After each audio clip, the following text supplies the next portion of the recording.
जय श्रीमन नारायण। आपके अपने YouTube चैनल आचार्य पंडित अजय शर्मा में बहुत बहुत स्वागत है। आइए आज आप सुनेंगे विष्णु पुराण के प्रथम अंश में 17वें अध्याय की कथा।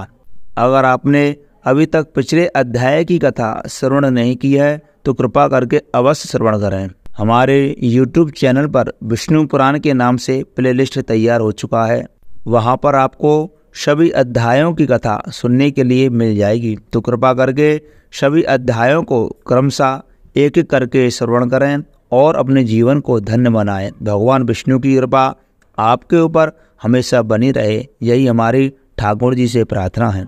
विष्णु पुराण के प्रथम अंश में 17वें अध्याय में हिरण्यकश्यपु का दिग्विजय और पहला चरित्र का वर्णन किया गया है। तो आइए प्रिय भक्तों, कथा प्रारंभ करते हैं। श्री पाराशर जी बोले, हे मित्र, उन सर्वदा उदार चरित्र परम बुद्धिमान महात्मा प्रहलाद जी का चरित्र तुम ध्यान पूर्वक श्रवण करो।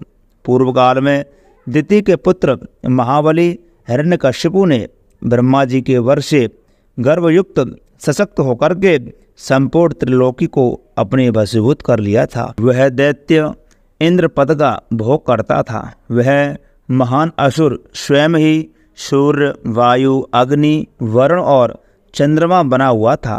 वह स्वयं ही कुबेर और यमराज भी था और वह असुर स्वयं ही संपूर्ण यज्ञ भागों को भोगता था। हे मुनि सत्तमा, उसके भय से देवगण स्वर्ग को छोड़ करके मनुष्य शरीर धारण करके भूमंडल में विचरते रहते थे। इस प्रकार संपूर्ण त्रिलोकी को जीतकर त्रिभुवन के वैभव से गर्वित हुआ और गंधर्वों से अपनी स्तुति सुनता हुआ और वह अपने अभिष्ट भोगों को भोगता था।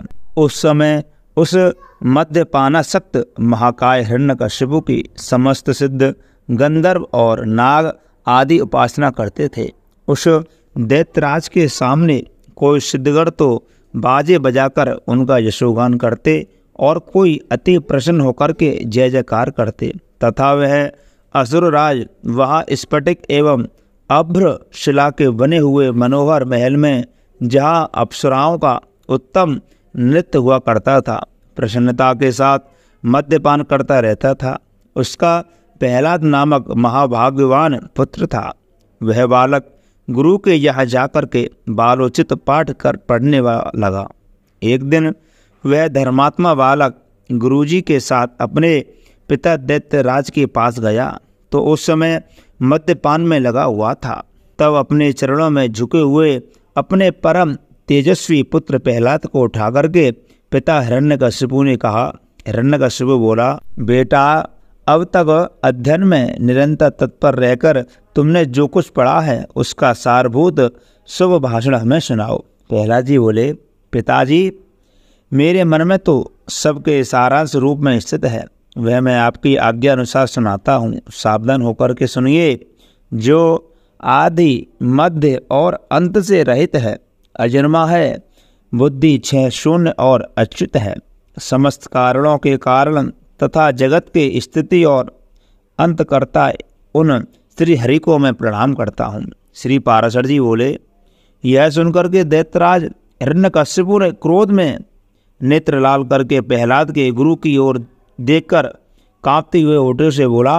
हिरण्यकश्यपु बोला, अरे दुर्बुद्धि ब्राह्मणधम, यह क्या है? तूने मेरी अवज्ञा करके इस बालक को मेरे विपक्षी की स्तुति से युक्त असार शिक्षा दी है। गुरुजी ने कहा, दैत्यराज, आपको क्रोध के वशीभूत न होना चाहिए। आपका यह पुत्र मेरी सिखाई हुई बात नहीं कह रहा है। हिरण्यकश्यपु बोला, बेटा प्रहलाद, बताओ तो तुमको यह शिक्षा किसने दी है? तुम्हारे गुरुजी कहते हैं कि मैंने तो उसे ऐसा उपदेश दिया ही नहीं है। प्रहलाद जी बोले, पिताजी, हृदय में स्थित भगवान विष्णु ही तो संपूर्ण जगत के उपदेशक हैं। उन परमात्मा को छोड़कर और कौन किसी को कुछ सिखा सकता है? हिरण्यकश्यपु बोला, अरे मूर्ख, जिस विष्णु का तू मुझ जगदीश्वर के सामने दृष्टिता पूर्वक सशंक होकर के बारंबार वर्णन करता है, वह कौन है? प्रहलाद जी बोले, योगियों के ध्यान करने योग्य, जिनका परमपद वाणी का विषय नहीं हो सकता तथा जिससे विश्व प्रकट हुआ है, और जो स्वयं विश्वरूप है वह परमेश्वर ही विष्णु है। हिरण्यकश्यप बोला, अरे मूढ़, मेरे रहते हुए और कौन परमेश्वर कहा जा सकता है? फिर भी तू मौत के मुख में जाने की इच्छा से बारंबार ऐसा बक रहा है। प्रहलाद जी बोले, हे तात, हे पिता, वह सर्वभूत विष्णु तो केवल मेरा ही नहीं बल्कि संपूर्ण प्रजा और आपका भी कर्ता, नियंता और परमेश्वर है। आप प्रसन्न होइए, व्यर्थ क्रोध क्यों करते हैं? हिरण्यकश्यप बोला, अरे कौन सा पापी इस दुर्बुद्धि बालक के हृदय में घुस बैठा है, जिससे आविष्ट चित्त होकर के यह ऐसे अमंगल वचन बोलता है? प्रहलाद जी बोले, पिताजी, ये विष्णु भगवान तो मेरे ही हृदय में नहीं बल्कि संपूर्ण लोकों में स्थिर हैं। वे सर्वगामी तो मुझको, आप सबको और समस्त प्राणियों को अपनी अपनी चेष्टाओं में प्रवक्त करते हैं। हिरण्यकश्यप बोला, इस पापी को यहाँ से निकालो और गुरु के यहाँ ले जाकर इसका भली प्रकार शासन करो। इस दुर्मति को न जाने किसके मेरे विपक्षी की प्रशंसा से नियुक्त कर दिया है। श्री पाराशर जी बोले, उसके ऐसा कहने पर दैत्यगण उस बालक को फिर गुरुजी के यहाँ ले गए और वे वहाँ गुरुजी की रात दिन भली प्रकार सेवा शुश्रूषा करते हुए विद्या अध्ययन करने लगे। बहुत काल व्यतीत हो जाने पर दैत्यराज ने प्रहलाद जी को फिर बुलाया और कहा, बेटा, आज कोई गाथा या कोई कथा सुनाओ। प्रहलाद जी बोले, जिसने प्रधान पुरुष और यह चराचर जगत उत्पन्न हुआ है, वे सकल प्रपंच के कारण श्री विष्णु भगवान हम पर प्रसन्न हो। हिरण्यकश्यप बोला, अरे यह बड़ा दुरात्मा है, इसको मार डालो। अब इसके जीने से कोई लाभ नहीं है, क्योंकि स्वपक्ष की हानि करने वाला होने से यह तो अपने कुल के लिए अंगार रूप हो गया है। श्री पाराशर जी बोले, उसकी ऐसी आज्ञा होने पर सैकड़ों हजारों दैत्यगण बड़े बड़े अस्त्र शस्त्र लेकर के उन्हें मारने के लिए तैयार हुए। प्रहलाद जी बोले, अरे दैत्यो, भगवान विष्णु तो शस्त्रों में, तुम लोगों में और मुझ में सर्वत्र ही स्थित हैं। इस सत्य के प्रभाव से इन शस्त्र अस्त्रों को मेरे ऊपर कोई प्रभाव ना हो। श्री पाराशर जी बोले, अब तो उन सैकड़ों दैत्यों के शस्त्र समूह का आघात होने पर भी उसको तनिक सी भी वेदना नहीं हुई, फिर ही ज्यों के त्यों नवीन बल संपन्न ही रहे। हिरण्यकश्यप बोला, अरे दुर्बुद्धे, अब तो विपक्षी की स्तुति करना छोड़ दे। जब मैं तुझे अभयदान देता हूँ, अब और अधिक नादान मत हो। प्रहलाद जी बोले, हे तात, हे पिता, जिनके स्मरण मात्र से जन्म, जरा और मृत्यु आदि के समस्त भय दूर हो जाते हैं, उन सकल भयकारी अनंत के हृदय में स्थित रहते मुझे भय कहाँ रह सकता है? हिरण्यकश्यप बोला, अरे सर्पो, इसे अत्यंत दुर्बुद्धि और दुराचारी को अपने विषाग्नि संतप्त मुखों से काटकर शीघ्र ही नष्ट कर दो। श्री पाराशर जी बोले, ऐसी आज्ञा होने पर अति क्रूर और विषधर तक्षक आदि सर्पों ने उनके समस्त अंगों में काटा, किंतु उन्हें तो श्री कृष्ण चंद्र में आसक्ति चित्त रहने के कारण भगवत स्मरण के परमानंद में डूबे रहने से उन महासर्पों के काटने पर भी उसके शरीर की कोई सुधि नहीं हुई। सर्प बोले, है दैत्यराज, देखो हमारी डालें टूट गई, मड़ियाँ चटकने लगीं, फणों में पीड़ा होने लगी और हृदय कांपने लगा, तथापि इसकी त्वचा तो जरा भी नहीं कटी। इसलिए अब आप हमें कोई और कार्य बतलाइए। हिरण्यकश्यप बोला, हे दिग्गजो, तुम सब अपने संकीर्ण दांतों को मिलाकर के ऐसे शत्रु पक्ष द्वारा उससे विमुख किए हुए इस बालक को मार डालो। देखो, जैसे अरण्य से उत्पन्न हुआ अग्नि उसी को जला डालता है, उसी प्रकार कोई कोई जिसमें उत्पन्न होते हैं उसी के नाश करने वाले हो जाते हैं। श्री पाराशर जी बोले, तब पर्वत शिखर के समान विशालकाय दिग्गजों ने उस बालक को पृथ्वी पर पटक कर अपने दांतों से खूब रौंदा, किंतु श्री गोविंद का स्मरण करते रहने से हाथियों के हजारों दांत उसके वक्ष स्थल से टकरा करके टूट गए। तब उन्होंने पिता हिरण्यकश्यप से कहा, ये जो हाथी के वज्र के समान कठोर दांत टूट गए हैं, इसमें मेरा कोई बल नहीं है। यह तो श्री जनार्दन भगवान के महाविपत्ति और क्लेशों के नष्ट करने वाले स्मरण का ही प्रभाव है। हिरण्यकश्यप बोला, अरे दिग्गजो, तुम हट जाओ, दैत्यगण तुम अग्नि जलाओ, और हे वायु तुम अग्नि को प्रज्वलित करो, जिससे पापी को जला डालो। श्री पाराशर जी बोले, तब अपने स्वामी की आज्ञा से दानवगढ़ काष्ठ के एक बड़े डेर में स्थित उस असुर राजकुमार को अग्नि प्रज्वलित करके जलाने लगे। प्रहलाद जी बोले, हे तात, पौर से प्रेरित हुआ भी यह अग्नि मुझे नहीं जलाता। मुझको तो सभी दिशाएं ऐसी शीतल प्रतीत होती हैं मानो मेरे चारों ओर कमल बिछे हुए हों। श्री पाराशर जी बोले, तदनंतर शुक्राचार्य जी के पुत्र बड़े वाग्मी महात्मा संडामर्क आदि पुरोहितगण सामान्यति से दैत्यराज की बड़ाई करते हुए बोले। पुरोहित जी बोले, हे राजन, अपने इस बालक पुत्र के प्रति अपना क्रोध शांत कीजिए। आपको तो देवताओं पर भी क्रोध करना चाहिए, क्योंकि उनकी सफलता तो यही है। हे राजन, हम आपके इस बालक को ऐसी शिक्षा देंगे जिससे यह निरपक्ष के नाश का कारण होकर आपके प्रति अति विनीत हो जाएगा। हे दैत्यराज, बाल अवस्था तो इस प्रकार के दोषों का आश्रय होती ही है, इसलिए आपको इस बालक पर अत्यंत क्रोध का प्रयोग नहीं करना चाहिए। यदि हमारे कहने से भी यह विष्णु का पक्ष नहीं छोड़ेगा तो हम इसको नष्ट करने के लिए किसी प्रकार न टलने वाले कृत्य उत्पन्न करेंगे। श्री पाराशर जी बोले, पुरोहितों के इस प्रकार प्रार्थना करने पर दैत्यराज ने दैत्यों द्वारा प्रहलाद को अग्नि मुख से बाहर निकलवाया। फिर प्रहलाद जी गुरुजी के जहाँ रहते हुए उनके पढ़ा चुकने पर अन्य दानव कुमारों को बार बार उपदेश देने लगे। प्रहलाद जी बोले, हे दैत्य कुलोत्पन्न असुर बालकों, सुनो, मैं तुम्हें परमार्थ का उपदेश देता हूँ। तुम इसे अन्यथा ना समझना, क्योंकि मेरे ऐसा कहने में किसी प्रकार का लोभादि कारण नहीं है। सभी जीव जन्म बाल अवस्था और फिर यौवन प्राप्त करते हैं, तत्पश्चात दिन दिन वृद्धावस्था की प्राप्ति भी अनिवार्य ही है। और हे दैत्य राजकुमारों, फिर यह जीव मृत्यु के मुख में चला जाता है। यह हम और तुम सभी प्रत्यक्ष देखते हैं। मरने पर पुनर्जन्म होता है, यह नियम भी नहीं टलता। इस विषय में श्रुति स्मृति रूप आगम भी प्रमाण है कि बिना उपादान के कोई वस्तु उत्पन्न नहीं होती है। पुनर्जन्म प्राप्त करने वाली गर्भवास आदि जितनी अवस्थाएं हैं, उन सबको तुक रूप ही जानो। मनुष्य मूर्खता बस क्षुणा, तृष्णा और शीत आदि की शांति को सुख मानते हैं, परंतु वास्तव में तो वे दुख मात्र ही हैं। जिनका शरीर वात आदि दोष से अत्यंत शिथिल हो जाता है, उन्हें जिस प्रकार व्यायाम सुखप्रद प्रतीत होता है, उसी प्रकार जिनकी दृष्टि भ्रांति ज्ञान से ढकी हुई है, उन्हें दुख ही सुख रूप जान पड़ता है। अहो, कहाँ तो कफ आदि महागृणित पदार्थों का समूह रूप शरीर और कहाँ कांति, शोभा, सौंदर्य एवं रमणीयता आदि दिव्य गुण।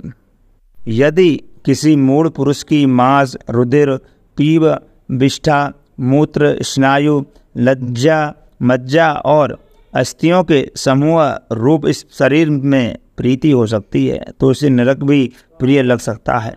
अग्नि, जल और भात क्रमशः शीत, तृष्णा और क्षुधा के कारण ही सुखकारी होते हैं, और इनके प्रतियोगी जल आदि भी अपने से भिन्न अग्नि आदि के कारण ही सुख के हेतु होते हैं। हे दैत्य कुमारों, विषयों का जितना जितना संग्रह किया जाता है, उतना उतना ही वे मनुष्य के चित्त में दुख बढ़ाते हैं। जीव अपने मन को प्रिय लगने वाले जितने ही संबंधों को उड़ाता जाता है, उतने ही उसके हृदय में शोक रूपी शल्य कांटे स्थित होते जाते हैं। घर में जो कुछ धन्य आदि होते हैं, मनुष्य के जहाँ तहाँ परदेश में रहने पर भी वे पदार्थ उसके चित्त में बने रहते हैं, और उनके नाश और दाह आदि की सामग्री भी उसी में मौजूद रहती है। अर्थात घर में स्थित पदार्थों के सुरक्षित रहने पर भी मन स्थिति पदार्थों के नाश आदि की भावना से पदार्थ नाश का दुख प्राप्त हो जाता है। जिस प्रकार जीते जी तो महान दुख होता ही है, मरने पर भी यम यातनाओं का और गर्भ प्रवेश का उग्र कष्ट भोगना पड़ता है। यदि तुम्हें गर्भवास में लेश मात्र भी सुख का अनुमान होता हो तो और कहो। सारा संसार इसी प्रकार अत्यंत दुखमय है, इसलिए दुखों के परम आश्रय इस संसार समुद्र में एकमात्र विष्णु भगवान ही आप लोगों की परम गति हैं। यह मैं सर्वथा सत्य कहता हूँ। ऐसा मत समझो कि हम तो अभी बालक हैं, क्योंकि जरा, यौवन और जन्म आदि अवस्थाएं तो देह की धर्म है। शरीर का अधिष्ठाता आत्मा तो नित्य है, उसमें यह कोई धर्म नहीं है। जो मनुष्य ऐसी दुसाओं से विक्षिप्त चित्त रहता है कि अभी मैं बालक हूँ, इसलिए इच्छानुसार खेल कूद लूँ, युवावस्था प्राप्त होने पर कल्याण साधना का यत्न करूँगा, फिर युवा होने पर कहता है अभी तो मैं युवा हूँ, बुढ़ापे में आत्मकल्याण कर लूँगा, और वृद्ध होने पर सोचता है कि अब मैं बूढ़ा हो गया, अब तो मेरी इंद्रियां अपने कर्मों में प्रवृत्त नहीं होती।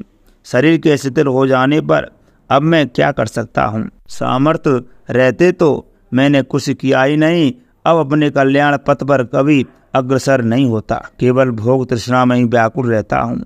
मूर्ख लोग अपनी बाल अवस्था में खेल कूद में लगे रहते हैं, युवा अवस्था में विषयों में फंस जाते हैं, और बुढ़ापा आने पर उसे असमर्था के कारण व्यर्थ ही काटते हैं। इसलिए विवेकी पुरुष को चाहिए कि देह ही बाल, यौवन और वृद्ध आदि अवस्थाओं की अपेक्षा न करके बाल अवस्था में ही अपने कल्याण का यत्न करे। तुम लोगों से जो कुछ कहा है उसे यदि तुम मिथ्या नहीं समझते तो मेरी प्रसन्नता के लिए ही बंधन को छुटकारा पाने वाले श्री विष्णु भगवान का स्मरण करो। उनका स्मरण करने से परिश्रम ही क्या है, और स्मरण मात्र से ही वे अति शुभ फल देते हैं, तथा रात दिन उन्हीं का स्मरण करने वाले का पाप भी नष्ट हो जाता है। उस सर्वभूतस्थ प्रभु में तुम्हारी बुद्धि अहरनिश लगी रहे और उनमें निरंतर तुम्हारा प्रेम बढ़े, इस प्रकार तुम्हारे समस्त क्लेश दूर हो जाएंगे। जबकि यह सभी संसार तापत्र से दग्ध हो रहा है, तो इन विचारे सोचनीय जीवों से कौन बुद्धिमान द्वेष करेगा? यदि ऐसा दिखाई दे कि और जीव तो आनंद में है, मैं ही परम शक्तिहीन हूँ, तब भी प्रसन्नता ही होना चाहिए, क्योंकि देश का फल तो दुख रूप ही है। यदि कोई प्राणी वैर भाव से देश भी करे तो विचारवानों के लिए वो तो अहो ये महामोह से व्याप्त है। यदि कोई प्राणी वैर भाव से देश भी करे तो विचारवानों के लिए तो वे अहो ये महामोह से व्याप्त है। इस प्रकार अत्यंत सोचनीय है।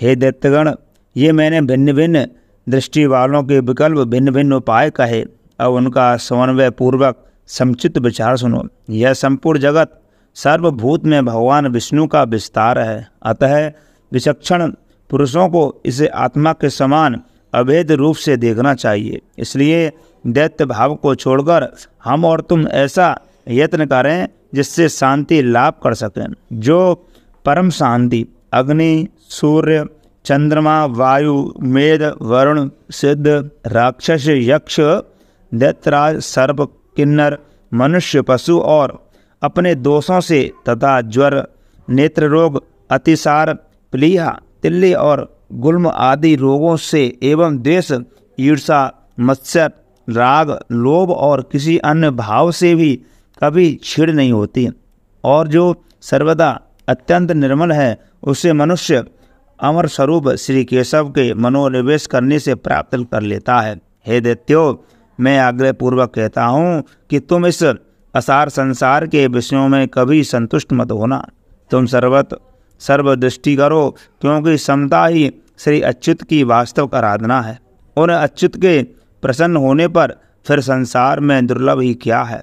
तुम धर्म, अर्थ और काम की इच्छा कभी न करना, वे तो अत्यंत तुच्छ है। उस ब्रह्म स्वरूप महावृक्ष का आश्रय लेने पर तो तुम निसंदेह मोक्ष रूप महाफल प्राप्त कर लोगे। बोलिए विष्णु भगवान की जय, लक्ष्मी नारायण भगवान की जय, सभी देवी देवताओं की जय। मैं आशा करता हूँ यह कथा आपको बहुत अच्छी जरूर लगी होगी, तो कृपा करके वीडियो को लाइक, शेयर और कमेंट बॉक्स में जय श्रीमन्नारायण अवश्य लिखें। अगर आप हमारे YouTube चैनल पर पहली बार कथा सुन रहे हैं तो कृपा करके इस चैनल को सब्सक्राइब अवश्य कर लें और बगल में लगी बेल आइकन घंटी को भी दबा दें, जिससे हमारे द्वारा जो भी कथा एवं कोई वीडियो दी जाए वह आपको प्राप्त हो सके, उसकी जानकारी आप तक पहुंच सके। जय श्रीमन नारायण।